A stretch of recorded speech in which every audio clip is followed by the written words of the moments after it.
there was a lot in this collection that I loved. Like, there was just a lot that I was like, I want this, I want this, I want this, I want this. Hello, welcome back to my channel. Okay, so I have a very exclusive, exciting unboxing. It is a reveal from Chanel 21K for winter, Act 2. And as you guys know, when I filmed my What's Coming for 21K collection, I was very excited for this collection. There was a lot in this collection that I loved, and it was ridiculously hard to curate which pieces I was going to go for. And it also depends on like the availability. Not all products are available across the world. Some products are regional based, like Asia might only get something, the US might only get a particular item. So that's kind of the other hurdle you got to go over sometimes. You can create this wish list, but that doesn't necessarily mean that all the items are going to become available in your country. And before I do the reveal of ticking off one of those, if you are new to my channel and you love all things luxury, I would love if you would hit that subscribe button below, and also the bell so you can be notified when I upload new videos. I upload every weekend, and then I try to have a midweek upload as well. But as I have been saying with a lot of the videos I've been filming recently, I am totally sporadically all over the place. I'm not keeping to my schedule because I am in the process of moving. And I think that what's going to happen is that with this reveal video, it's probably going to be uploaded pretty quick because we know that Chanel 21K collection is the collection right now. But I have bags that I got from like other collections that I've already filmed videos for and I haven't revealed yet. But my hard drive went off for repairs, so I haven't been able to upload those videos. I also still haven't even uploaded my birthday haul, like my birthday haul video. But, you know, 21K collection, you got to strike while the iron's hot. Okay, so let's unbox this item right here. Now, Sydney, that's where I am based currently. We are in lockdown at the moment. We have been in lockdown since June. Yeah, purchased this even though we are in lockdown. So the thing with Chanel, like if you're in Australia, if you don't have a sales associate, reach out to client services via email and touch base with them and say, hey, I'm based in whatever city you're based in, like referring to Australia.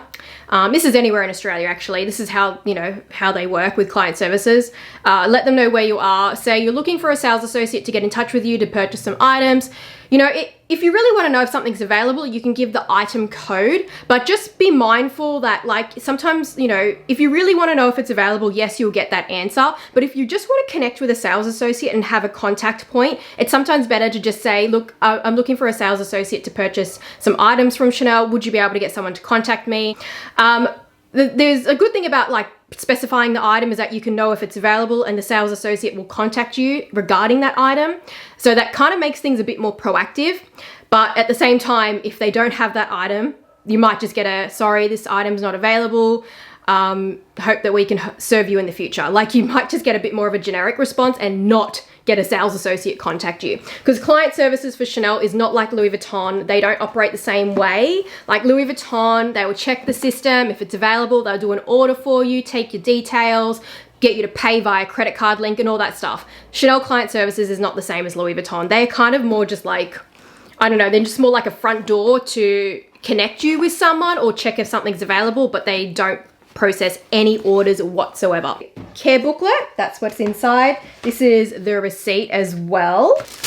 So inside we have I'm gonna say it, a unicorn bag. This is like a total unicorn bag in my opinion. There it is. Okay, I'm gonna have to take it out. Not doing it justice. I can't just show you a bag inside a box like that. All right, this is the extra mini cocoa handle, or referred to as the mini. Let me see if I can zoom in a little bit. There we go. So, and the reason, how you can actually tell is that you have 4 quilts here. The small will have another quilt starting over here and over here. Like you actually see like a full half a quilt if it was the small, but the extra mini or the mini is just 1, 2, 3, 4 quilts that way. And then if you want to count that quilt, you know, for the turn lock, but I just look at it as 1, 2, 3, 4, and then I just disregard the quilt that's there. So with this particular bag, why I say it's like a unicorn, not just because it's iridescent, Look at that. Woo! Look at that. It's also this rainbow hardware as well. Like, okay, I'm gonna see if I can get it closer without it glaring too much. Okay, there it is. So you've got like a blue, and then you've got the silver, and then you've got like a reddy pink. The Studio Lights are kind of washing it out a little bit, but this, it is kind of, I would say it's showing true to color. It is pretty darn blue. It is a icy blue. There is a slight kind of green shift in it, a very slight green shift, which may not be showing because of Studio Lights. Let me see if I can get closer. Okay, all right. There's this, I don't know if you can see that there, but there is a slight green shift. It is truly like a iridescent unicorn, icy blue, sort of frozen Elsa vibe sort of thing. That's the vibes that I really get from this bag. Now, this is usually not my cup of tea. Like, usually I don't go for like iridescent bags. If I go for iridescent, I prefer caviar though. So that was one of the reasons that I bought this, was because it had a big tick in terms of caviar and being an iridescent. And the reason that I prefer caviar for iridescent is purely to do with the coating with iridescence. Caviar is a heat pressed grain. It's somewhat like kind of similar to the concept of Epsom leather by Hermes. And that means that they actually artificially stamp the grain. And when they artificially stamp the grain, it kind of creates like a sealing. So I feel personally that it kind of, you know, as someone who's, you know, pretty passionate about leathers and stuff like that, I feel like when you do put a heat pressed artificial grain, it locks in whatever dyes and coatings that you've actually put on the leather.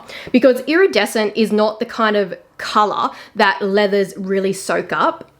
You got to think of it this way, like, okay, I don't know if you've ever touched up your own shoes, or maybe only I have, but like, say you go and buy like a shoe polish from the brand Kiwi, and you go and, you know, touch up your black shoes. Leather will soak in that dye. It just soaks it in. You can kind of see the process happening, and then it'll be like you never, like, you end up touching up your shoes, but you won't even know, like, it's not detectable. Iridescent colors are not like dyes. They are not in like a natural form. They are manipulated with all different other elements that go into the paint, because I just know that if it's not in caviar, there's that risk factor where the leather hasn't been able to really take in the color, and it's kind of just sitting a bit on the surface like a bit of a coat, and that can kind of put you at risk with like corner wear, you know, just general wear and tear, and potentially rubbing off and wearing away. And it always seems to happen like on the corners when it's curved. So that is why with iridescence, I prefer it with caviar. That being said, I don't completely rule out getting an iridescent in like calf skin. I feel like calf skin is probably the okay candidate for iridescent as well, but I feel like nothing can beat caviar in terms of an iridescent piece, purely for the fact that that heat press grain is really just locking in that color, and it just gives you more peace of mind in terms of wear and tear. Because as we know, with something that's is iridescent, if it wears and tears, oh, it's probably a little bit more like nasty, as opposed to something that's of a flat color, because a flat color can be easily touched up. An iridescent is going to be much harder to kind of to fix that at a leather spa. So let me run you through the bag. You know, it's got the rainbow hardware. The hardware actually everywhere else on the actual strap is in silver hardware. So let me just take this off. I've turned off one of my studio lights because I just feel like it was just making it way too like bright, and I didn't want you guys to be blinded this entire video. All right, so silver hardware. A lot of people didn't really like that this was in the rainbow hardware at the front, because gold hardware and even light gold hardware is the most popular hardware colors pretty much across any brand. Like, it's just notoriously the most popular hardware colors. So that's, some people decided that they weren't going to get this bag, even though they like the iridescence. Even in the pink option as well, there's a pink iridescent. They wrote it off purely because of the rainbow hardware and the fact that it was in silver hardware. You got to think of it this way. How often does Chanel do like a rainbow sort of hardware? It's not common. It's rare. It doesn't happen often. Thinking back to the other time that they did it, like a somewhat of a rainbow hardware, in the oil slick one was like Cruise Collection, I think in 2017 or something like that. So it's not common. There might have been other occasions where it's popped up, but it might be a once a year sort of thing where you'll get a different take on the hardware, where it'll be like a rainbow or some kind of like enamel or something like that. Like, it'll just be a different take. Otherwise, majority of the time, it's either aged gold hardware, light gold hardware, silver, or ruthenium. Those are pretty much the main hardwares. Or you get like the full-on so black, or you get like the full-on like pink. It'll be just like a one full monotone sort of color. The actual rainbow itself, like this kind of rainbow hardware, or thinking back to that oil slick rainbow hardware from Cruise Collection, that kind of reminds me a bit of that in terms of uniqueness. Like, it stands out. Like, everyone remembers that Cruise Collection with that oil slick hardware. Correct me if I'm wrong. It might not have been 2017. It could have been 2018, but I know it was around that time. And yeah, like, everyone kind of just remembers that. And I feel like this rainbow hardware is going to be the same sort of thing. People are going to remember that rainbow hardware because it's unique, it's different, it's not a full color, it's not one color, and it's not those other classic hardware colors. So that was a part of the decision making for me. Personally, wearability, like styling it day to day, yes, I think that gold hardware or even just silver hardware would have been the better option in terms of like styling. But I've definitely grown my Chanel collection quite exponentially. And like I said, you guys haven't even seen all the other reveals yet, but it has grown pretty darn fast. And a lot of that is to do with the fact that I quit shopping Hermes completely. I stopped spending money there on anything. I stopped buying like the extra bits and pieces that I was buying, you know, and part of me kind of misses it. But at the same time, with the mental thought that I have with that brand, it wouldn't never, like, I could just never go back to just buying like the things that I would buy from them. Like, it just wouldn't feel the same ever again.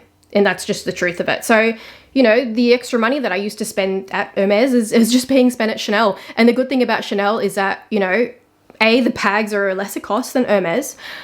B, I can buy a bag without having to buy all the other bells and whistles. I don't have to buy ready-to-wear. I don't have to buy jewelry. Even though, yes, I do buy ready-to-wear and jewelry and shoes from Chanel. It's just like, it's bits and pieces here and there. I'm able to buy more bags from them. So I'm having a fantastic buying experience. And given the fact that I said that my collection has grown, I really just wanted to kind of get a piece that was very unique. And just, even if it meant that I wasn't going to wear it a lot, I just wanted to have that unicorn piece in my collection. And I just felt like between this and the pink, that the blue was more unique, because Chanel also doesn't do blues that often. It's not something that they do regularly. Whereas pinks, I feel like there's a pink every darn season. Like, every season there's some kind of pink. But in terms of blue, the blue that you see more regularly is like a navy. Other than that, you don't really see light blues. You don't really see iridescent blues. Like, the last time I think of seeing an iridescent blue was like a patent leather on a boy bag and not a caviar. So that was my thinking behind it, was more to do with the rarity in the long run. I was going to have a piece in my collection that was unique and special with the rainbow hardware, blue, and an iridescent as well. So it ticked a lot of boxes, and I knew that this was going to be the right choice for me in terms of the bag, that I really wanted to make sure I got this collection.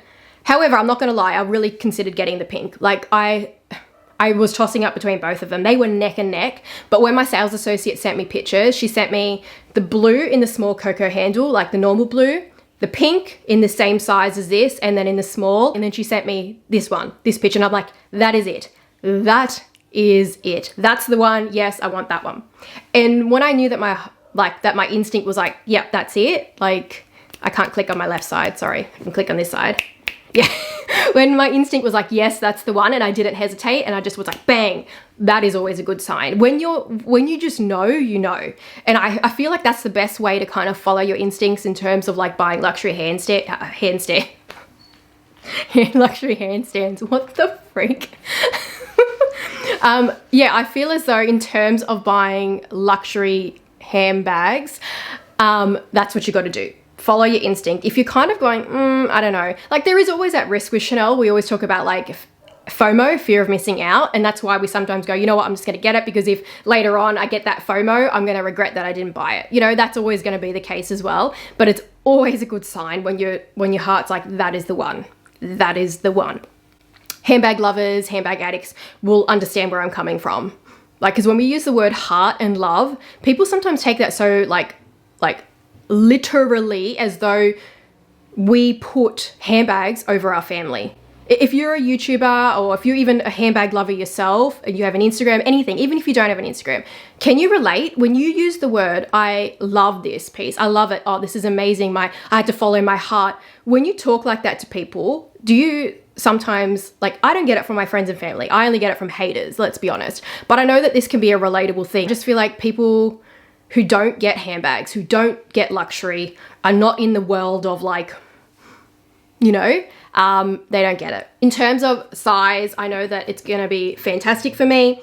Color is gonna be, we're gonna have to see how we go because it's an iridescent, and I'm usually like neutrals, flat colors, that kind of thing. Like, I go for colors, but I go for colors that are more like neutral-ish. This is definitely further out of my comfort zone, but I'm looking forward to giving it a go. I'm looking forward to using it. I think that's probably about all that I can really say in terms of this bag. That's how it looks at the back. That's the bottom, the sides, this beautiful iridescent sheen to it. Such a unicorn kind of Elsa bag. Like, oh. Let me know down below, what did you prefer from, like, out of the two iridescent options for the cocoa handle? Were you team pink or were you team blue? I would love to know. Put your comments down below. I might as well just do like a quick what fits in my bag, because everyone kind of wonders with this bag, you know, it doesn't fit a phone, you know, how are you going to use it? It's kind of impractical. Oh, as well, price. I forgot to tell you the price. It has gone up in price. The extra mini cocoa handle used to be $5,850 Australian. It is now $6,200. So it's actually gone up $350. And the hardware can also put up the price as well. So that could be why. And see, there's like a bit of a yellowy sort of tinge in there. Like, there's a bit of a yellow inside the hardware, if it's gonna show up, which I didn't really know was there. See the bit of yellow there? Yeah, there's a bit of yellow in that, which I didn't really know. It's interesting. So I don't think that's, yeah. Anyways, yeah, that's obviously meant to be like that, but I just didn't know that it was yellow. So that's an interesting choice. All right, also the bags come with like these microchips now, which is inside here, and that's to do with your warranty. So if you're buying a bag in your name, it's going to be linked to your profile. So resellers beware. If you're buying bags under your name and you're just reselling them, and people are going to Chanel for any kind of warranty claim, you know, because they got 5 years to utilize that warranty, and it keeps popping up that your name is popping up in other people's bags that they're bringing in.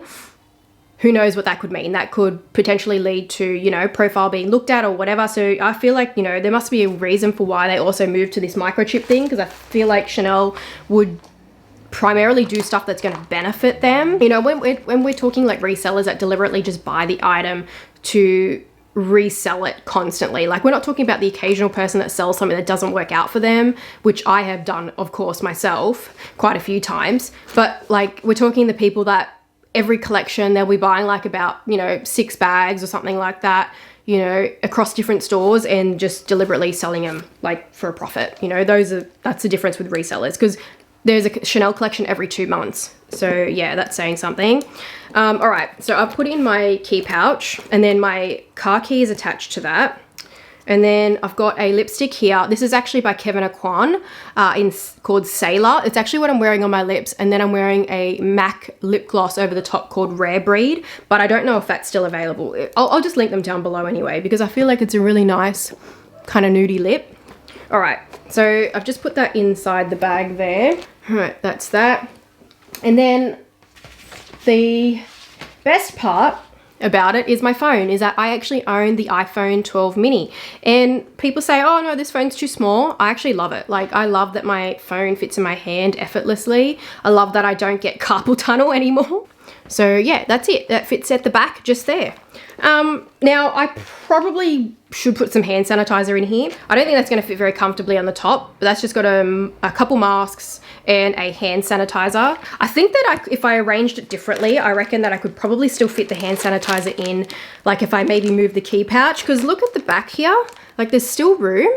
Like back there, there's still like a decent amount of room to sort of fit like a packet of tissues or a card holder or something. Because I know I have fitted in before in my Instagram Reels video when I did a what fits in the cocoa handle. I know that I have definitely fit this in before. Oh, I was gonna say my wish list, that's right. So for 21K, my original wish list was Like I kind of tossed up between this and the pink. The other item is the vanity, the rectangular vanity. I wanted it in purple, but apparently, well, actually not apparently, officially, Australia is not getting the purple rectangular vanity, so that's getting crossed off my list. So I am considering the blue because this is an obvious like iridescent blue. Yeah, there is a blue that's in the rectangular vanity. That's the light blue. Yeah, the other item that I have on my wish list from the collection is that square perfect fit mini bag. Trying to get the perfect mini in pink or in black. Apparently Australia is getting pink. From what I have been told by my sales associate, we're getting pink.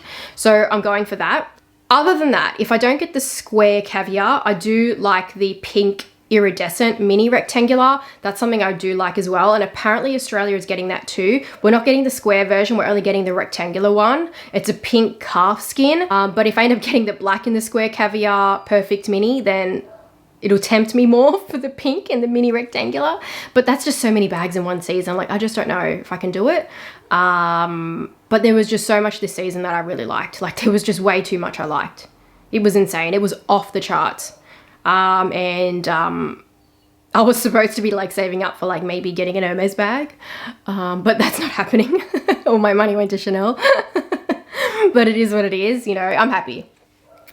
So yeah, and moving house. So I think I already said before, I've said it before in another video, and I'm pretty sure this video will get uploaded before that, but you know, we sold our house for like double the amount of what we paid for it back like 8 years ago.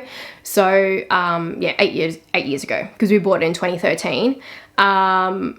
So we were in a good financial position anyway. And where we bought a house, like where we're moving to, we pretty much don't have any, like really any mortgage anymore. With my husband and I, we both grew up out west and in Western Sydney, and I feel like people that grow up out in Western Sydney can kind of relate, is that you kind of go through life, you know, you hustle, you're working from a young age, you're working to save to buy your dream home. Like there's just, I feel like usually the demographic from Western Sydney is a lot of hard work, and people that, you know, come from like, not from like a silver spoon fed sort of family. And I didn't come from that, but I did come from like a family that definitely helped me and always backed me. But I had to work. I mean, not had to, but I chose to work from a young age because my family taught me the value of money. My parents were always fantastic. They're very supportive. They used to take me to work, so they dropped me off at work, pick me up from work until I could get my license, and I would save to buy my car as well. So my first car was a Honda. It was a Honda Civic. It was like a 1994 model or something like that. So it was an older car, and yeah, that's what I did. That was my life. Like, just work, save, buy nice things, you know, save up to buy a house. And as soon as, you know, as soon as my husband and I met, I kind of just knew he was the one anyway. And we, you know, rented a house first so we could get that rental history up. And then we saved money together, and then we put down a deposit for a home. And I'm glad that we picked the home that we did pick. It's been great for us for the past 8 years. You know, it's given us plenty of space, you know, for us, but we've definitely outgrown it.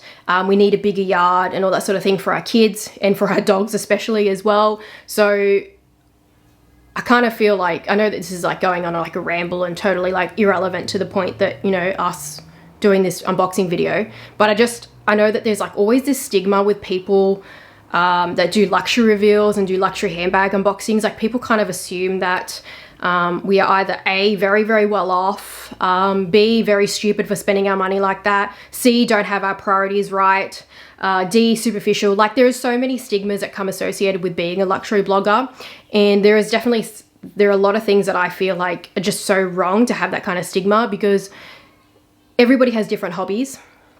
I have worked hard my entire life to be able to afford nice things. I had been buying luxury from a young age because I had been saving to buy luxury.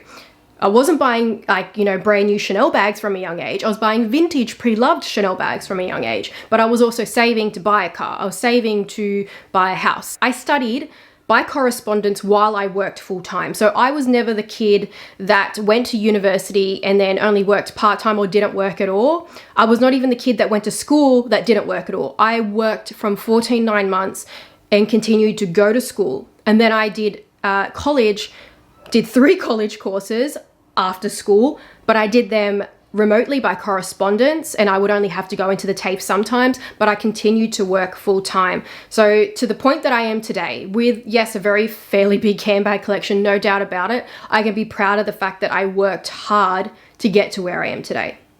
And if I hadn't set myself up like this and set myself up, you know, with buying the house and stuff like that, then, you know, from a young age, then maybe I wouldn't be able to splurge as much as I splurge now. So it is extravagant to an, like, I definitely feel like my collection has grown quite exponentially.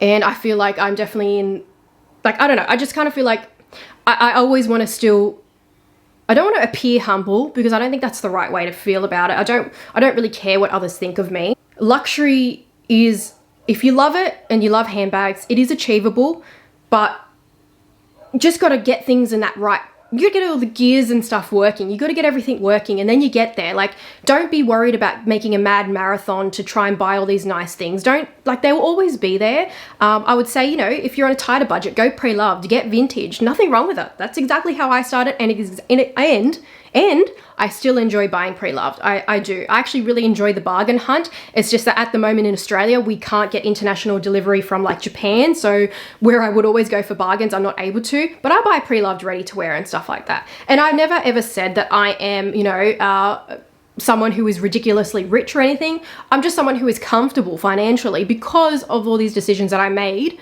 in my life to get to where I am today. So please don't ever feel like when you watch any of my luxury videos, please don't ever feel like I'm entitled. Please don't ever feel like, you know, I'm not aware or anything like that, because it's not me. That's not who I am. I definitely still hustle, no doubt about it. Money doesn't grow on trees. And like I said, I grew up in pretty much one of the poorest cities of Sydney. Just gonna say it, yeah.